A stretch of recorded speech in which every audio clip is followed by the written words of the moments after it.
오늘은 어린이 주일이라서 자녀를 말씀으로 양육하자, 그런 제목으로 하나님 말씀을 생각하겠습니다.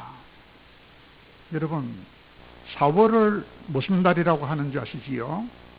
4월은 실록의 계절이라고 부르고 5월은 계절의 여왕이라고 부릅니다.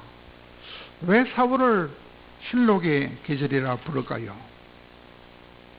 다소 어린 신생아 같은 아주 여린 이파리가 나오는 계절이고 자연의 신비로움이 가득한 계절이기 때문에 실록의 계절이라고 4월을 부릅니다.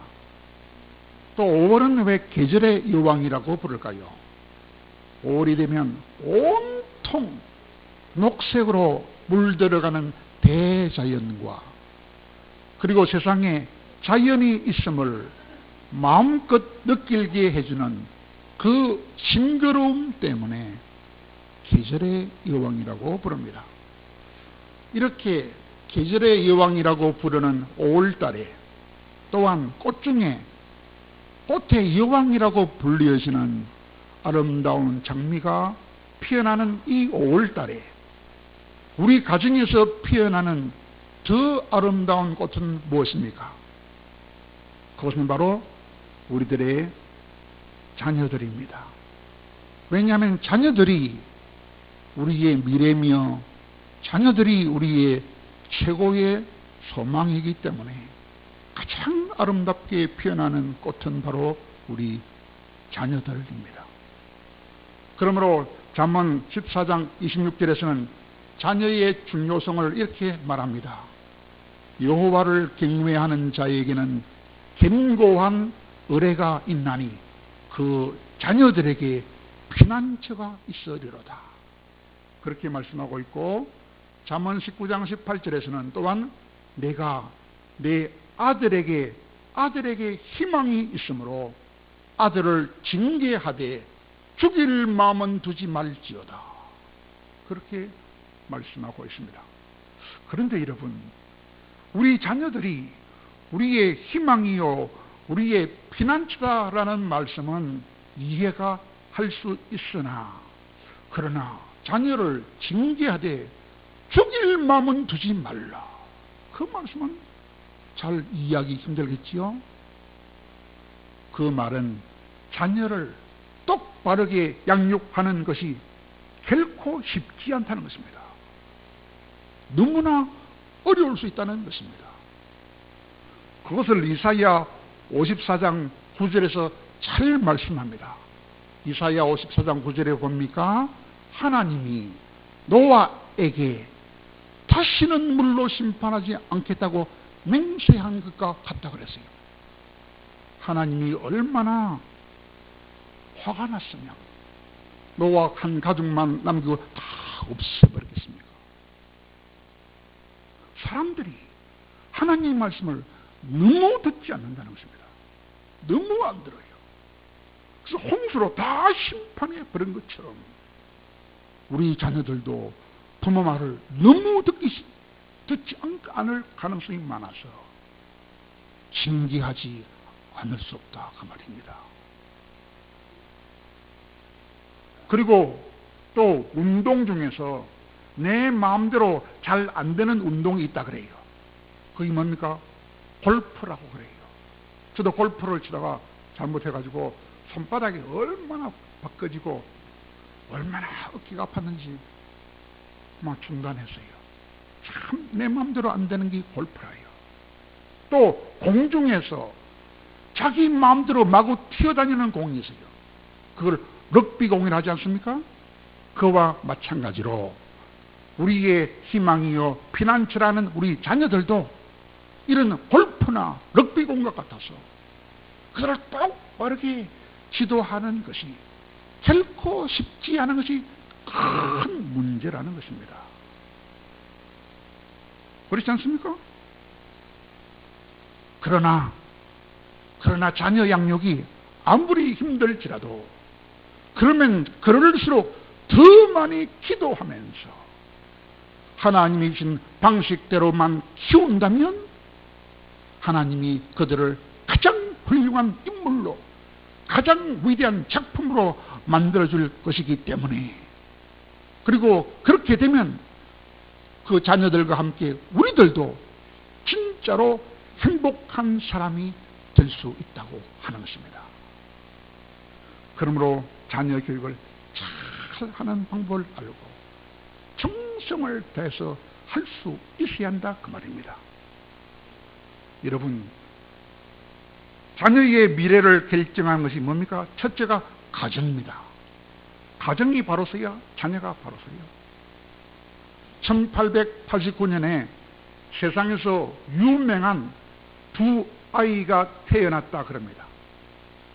그 중에 한 명은 오스트리아 출신의 부모로부터 태어났는데, 근데 그 부모는 원래가 사촌 남매 지간이었다 그래요. 그러므로 잘못된 부모였습니다. 여러분, 사촌 간에 결혼하면 안 됩니다. 그러면 열성인자가 나와서 아주 안 좋습니다. 가능하면 먼 사람하고 결혼해야 돼요. 아빠는 성미가 급한 아버지였어요. 어머니는 가사에는 흥미가 없어요. 사교만 좋아하고 돌아다니기만 좋아했습니다. 그러다가 아빠는 죽었습니다. 엄마는 알코올 중독자인 숙모한테 자기 아들을 맡기고 도망을 가버렸습니다. 그러자 그 아이는 할 수 없이 군대에 갔습니다. 군대 가서 싸우다가 전쟁에 실패하고 정치가가 되었습니다. 그는 반란 음모를 꾸몄습니다. 그래서 감옥에 갔습니다. 다시는 정치에 참여하지 않겠다고 서약을 한 다음에 비로소 감옥에서 나왔습니다. 그러나 그 아이는 그 약속을 깼습니다. 그리고 더 맹렬하게 정치에 참여했습니다. 결국은 어리석은 백성들의 열렬한 지지를 받아가지고 총통까지 되었습니다.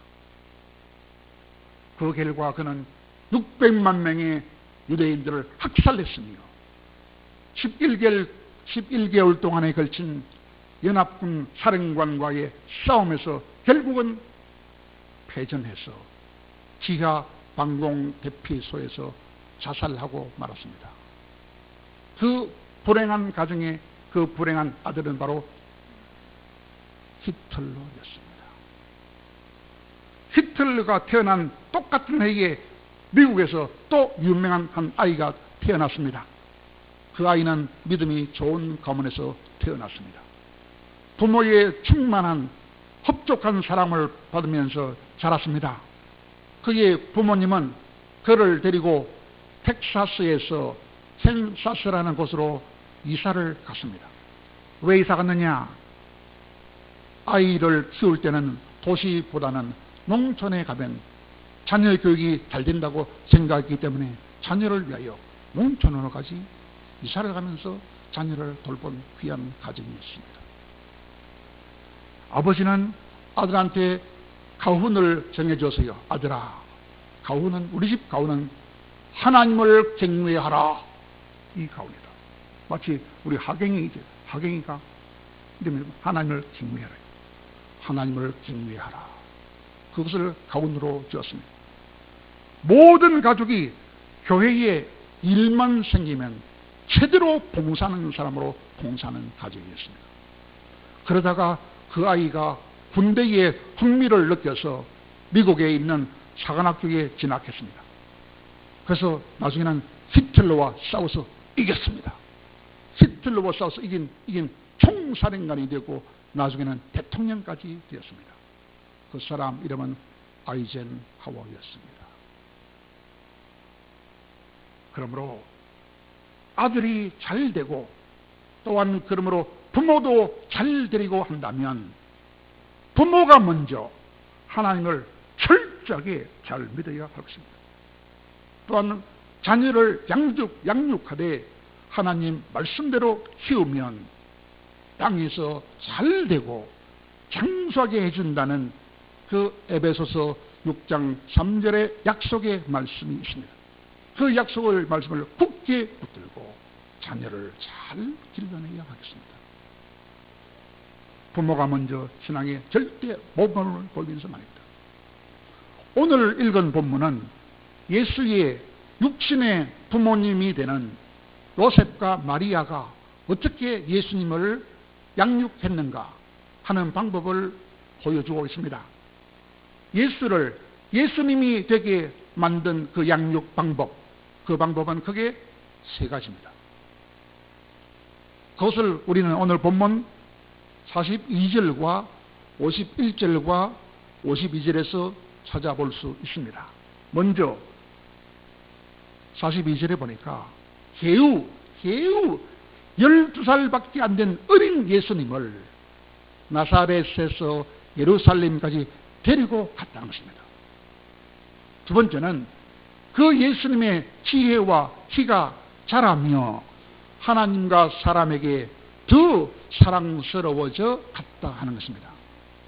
또 하나는 나사렛으로 돌아온 후에도 예수님이 부모님께 순종해서 부모님을 잘 받들었다 하는 것입니다.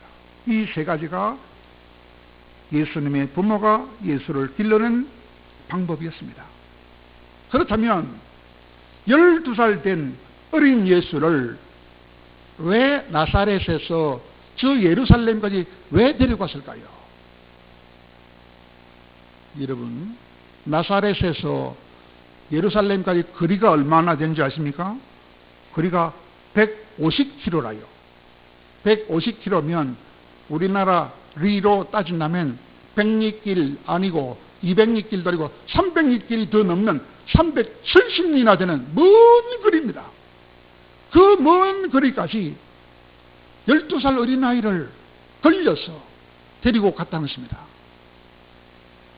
왜 그럴까요? 하나님을 사랑하라. 하나님의 성전을 사랑하라. 하나님의 절기를 지키는 것을 기쁘게 생각하라. 그렇게 교육을 시켰다고 말입니다. 저도 우리 아이들이 어릴 때 삼남매가 초등학교, 중학교, 고등학교 다닐 때 제가 이 진주에서 우리 고향까지 한 50리가 되는데 그 50리 떨어진 그 길을 함께 걸어가도록 훈련시킨 적이 있습니다. 우리 아이들이 찍소리 앞에서 한번 했습니다. 가자는 바로 따라가요.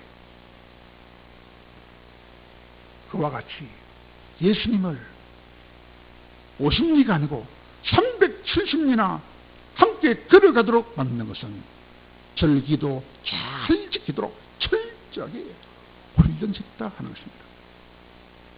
여러분도 자녀를 이렇게 철저하게 훈련시킬 수 있어야 합니다. 두 번째로는 예수님의 지혜와 키가 자라가며 하나님과 사람에게 사랑스러워져 갔다는 말은 어떤 말입니까? 그것은 하나님의 말씀을 예수님의 마음속에 깊이 새겨 주었다는 것입니다. 그랬더니 그 말씀이 바로 지혜의 근본이기 때문에 지혜가 자라게 되었다는 것입니다. 또 말씀에 따라서 음식을 먹도록 지도했더니 건강하게 자라가야 되겠다는 것입니다. 요즘 학생들은 아무거나 먹지 않습니까? 성경에 하나님 시킨 대로 음식도 시킨 대로 먹여야 합니다. 그리고 하나님과의 관계, 사람과의 관계도 잘 하도록 그렇게 균형 있는 교육을 시켰다고 하는 것입니다. 말씀이 그 마음에 새겨지게 함으로써 말입니다. 하나님을 이렇게 섬겨라. 이웃을 이렇게 섬겨라. 그렇게 하나님과 이웃을 섬겼더니 하나님과 사람 앞에서 날마다 점점 더 사랑스러워져가는 아이가 되었다 하는 것입니다. 또한 세 번째는 부모와 나사렛에 이르러 순종하여 받으시더라 라는 말은 무슨 뜻입니까?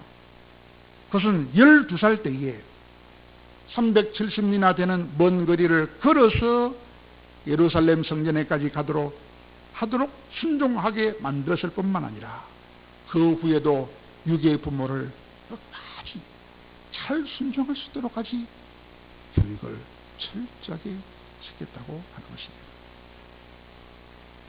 그러므로 자녀들이 복을 받되 이 땅에서 모든 것이 다 잘 되고 그리고 장수하도록까지 그런 복을 자녀들이 받게 해주기를 원한다면, 뿐만 아니라 우리들도 그들과 함께 가장 행복하고도 가장 보람있는 삶을 살기를 원한다면 하나님의 말씀을 자녀들의 마음속에 깊이 새겨지도록 해줌으로써 균형 있는 교육을 지켜줄 수 있어야 한다 그 말입니다.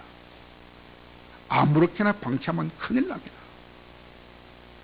그러나 오늘날 교육의 현실이 정말로 암담하다는 사실을 우리는 잘 알고 있습니다.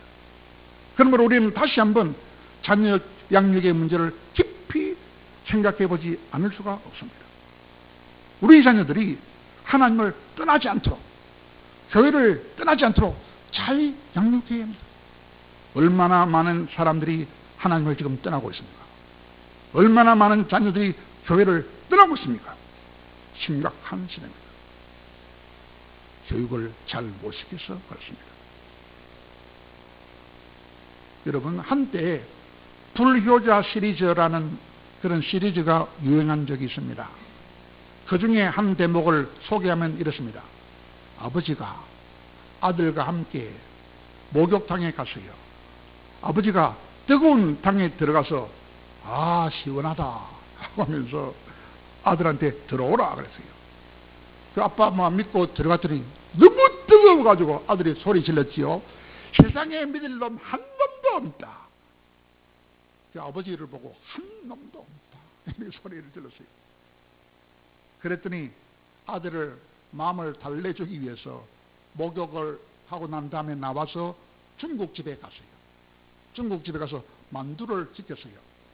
만두 10개를 시켜가지고 그 중에 7개는 아버지가 먹어버리고 3개만 아들한테 먹게 했어요.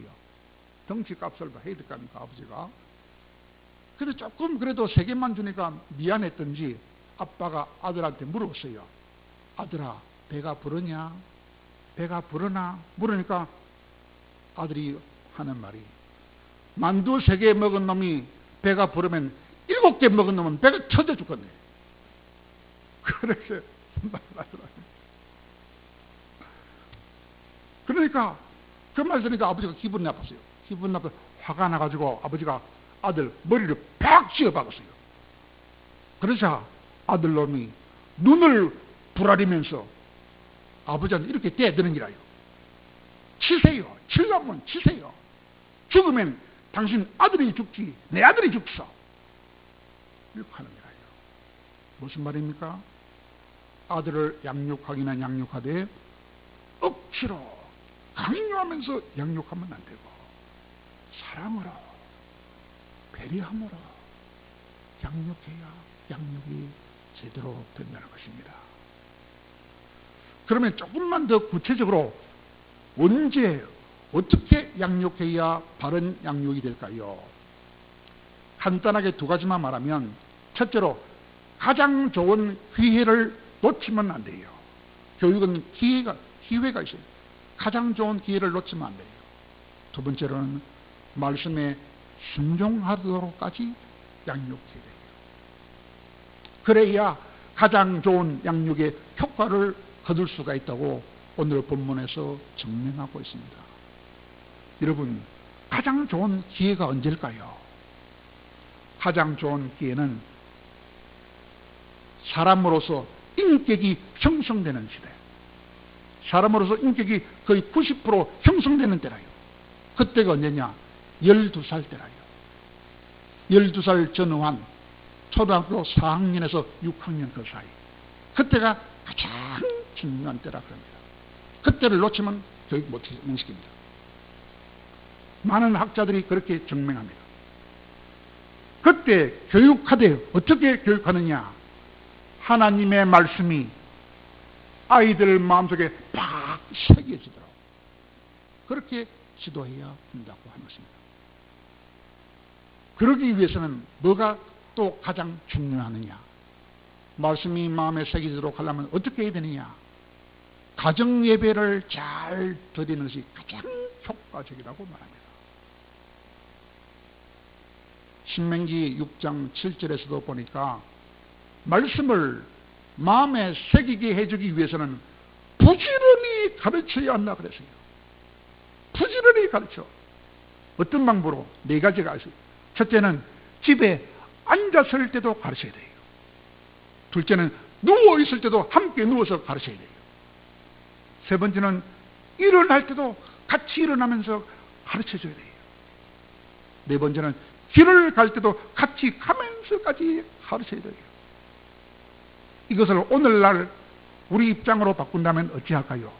첫째로 식사할 때 재미나게 이야기하는 거라. 아들아, 이거는 이렇고. 식사할 때 교육의 기회를 놓치면 안 돼요. 그때 텔레비전 보면 안 되고 핸드폰만 켜면 안 돼요. 두 번째는 차를 태워줄 때, 아이를 학교에 등교시킬 때, 그때 아주 간단하게 중요한 이야기를 해주는 거예요.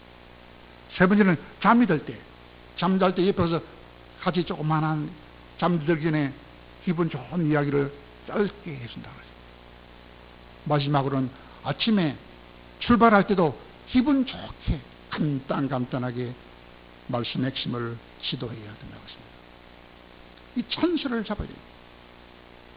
이렇게 부모가 자녀를 사랑해서 자녀가 땅에서 잘 되고 또 장수할 수 있도록 자녀를 양육하되 맨 먼저 어머니가 할 일이 있어요. 어머니는 뭐냐? 아기를 뺐을 때, 아이가 엄마 뱃속에 있을 때, 그때 성경을 많이 읽어야 돼요. 소리에서 읽어도 되고 안으로 읽어도 돼요. 그러면 아이가 안에서 다 받아들여요. 아빠는 태어난 다음에 가정 예배를 통해서 말씀을 마음에 깊이 새기도록 해서 순종하게까지 해주면 그 아이의 양육은 100점이다. 100점이다.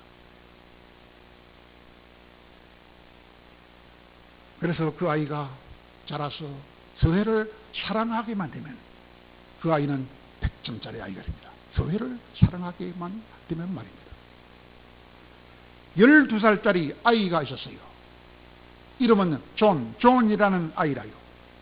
그 아이가 다니는 교회는 제1독립교회였어요. 제1독립교회. 그런데 그 교회당 건물이 너무 오래돼가지고 비만 오면 지붕이 비가 새는 기라요. 교회 앞마당에는 포장도 되어 있지 않았습니다. 진흙탕이 되기 일쑤였습니다. 그래서 양말과 구두가 젖는 것은 물론이고 지저분하기가 이럴 때가 없었다고 합니다. 그러나 교인들은 불펜만 널어놓을 뿐 한 사람도 대책을 의논하려고 하는 사람이 없었습니다. 교회를 사랑하는 사람이 없었어요. 자기는 잘 믿는다 하지만 교회를 사랑하는 사람은 한 명도 없었어요. 그런 안타까운 상황을 바라보고 있던 12살짜리 꼬마가 이름은 존이라요.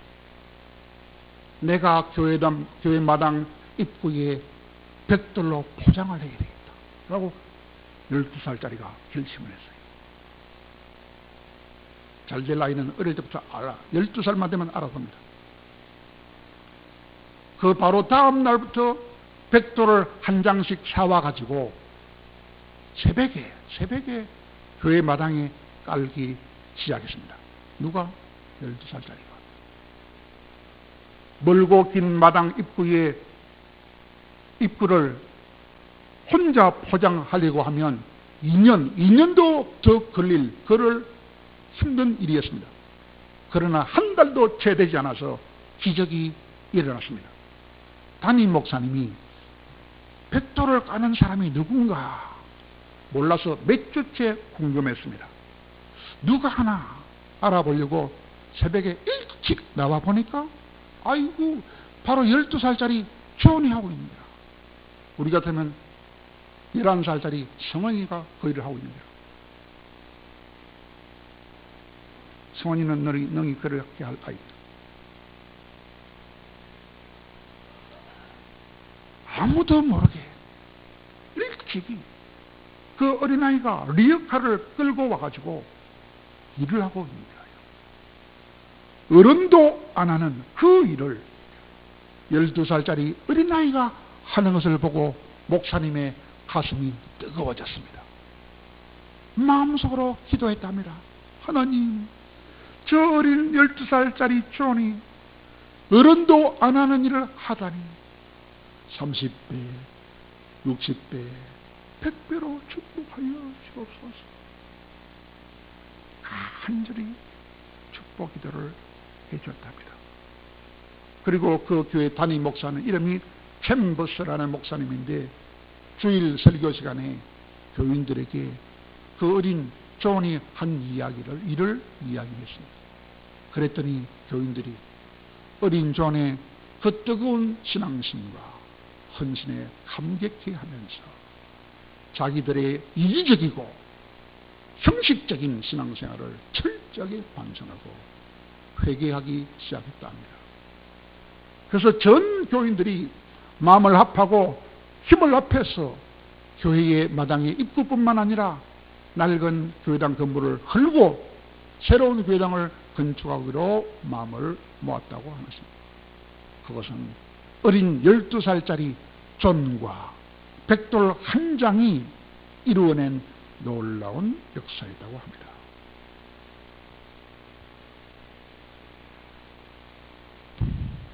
그리고 또한 그렇게 하나님을 사랑하고 부모를 사랑하고 하나님의 성전을 사랑해서 하나님의 말씀에 순종했던 그 어린 존을 하나님이 축복하셨는데 어느 정도로 축복했을까요? 그 담임 목사님이 축복해 그것에 훨씬 더 넘치게 축복해 줬는데 미국에서 가장 유명한 백화점을 가장 많이 가진 백화점 왕이 되게 만들었습니다. 그러므로 누구도 부러워하는 미국의 세계 가장 많은 백화점을 가진 백화점 왕이 되었고 또한 그는 나중에는 미국의 최신부 장관이 되었습니다. 그 사람 이름은 존인데 존 워너메이커입니다. 그 존 워너메이커가 그냥 생겨난 것이 아니고 하나님의 말씀을 마음에 새긴 것이죠. 목사님이 설교할 때 그 설교를 잘 듣고 마음에 새기고 그 말씀대로 교회를 사랑하라, 교회당을 사랑하라 말씀을 새기고 그 아이가 그 일에 순종한 것입니다. 하나님의 말씀을 마음에 흘려듣지 않고 마음에 새기고 순종하도록 양육받은 그 양육의 결과가 그런 엄청난 축복을 가져왔다 그 말입니다. 그리고 그의 회감날 기자들이 달려와서 질문했어요. 회장님, 지금까지 당신이 했던 최고의 투자는 무엇입니까? 무슨 말이죠? 어디에 투자해서 제일 많은 돈을 벌었나 이 말이죠. 그랬더니 그가 대답합니다. 내가 10살 때 최고의 투자를 했습니다. 머리가 이상하죠. 10살 때 최고 투자했다 합니다. 그것은 무슨 투자입니까? 하니까 3달러 75센트를 주고 성경을 산 것이 가장 최고의 투자였다라고 말했어요. 왜냐하면 그 성경이 오늘날 나를 만들었기 때문입니다. 그래서 제가 우리 어린날 아이들한테 뭘 선물할까 하다 이것이구나. 가장 재미나고 가장 쉽고 아름다운 그림을 넣은 어린이에게 적합한 성경책을 사줘야 됩니다. 그래서 한 권당 3,750원이 아니고 28,000원짜리 성경을 샀습니다. 저들이 읽고 잘 소화만 하면 존 워너메이커가 될 수가 있을 것입니다. 그러므로 어린이날에 오늘 어린이날에 존의 그 놀라운 성공의 비결을 우리 다시 다 마음속에 한번 새겨봐야 되겠습니다. 그것이 무엇입니까? 자녀를 양육하되 하나님의 말씀을 자녀 마음속에 새기도록 해줘야 합니다. 그리고 순종하도록 해줘야 된다. 하되 우리가 억지로 강요로 하면 안 되고 사랑을 다하여 정성을 다해서 그렇게 양육해주면 우리 자녀들이 복을 받고 우리 자녀가 복을 받으면 우리 또한 동일하게 복을 받아서 가장 복되고 보람찬 삶을 살 수 있을 것입니다. 자녀를 잘 양육함으로 자녀가 잘 되고 내가 덩달아 잘 되는 놀라운 축복을 받을 수 있는 우리가 되도록 예수님의 이름으로 간절히 축원합니다.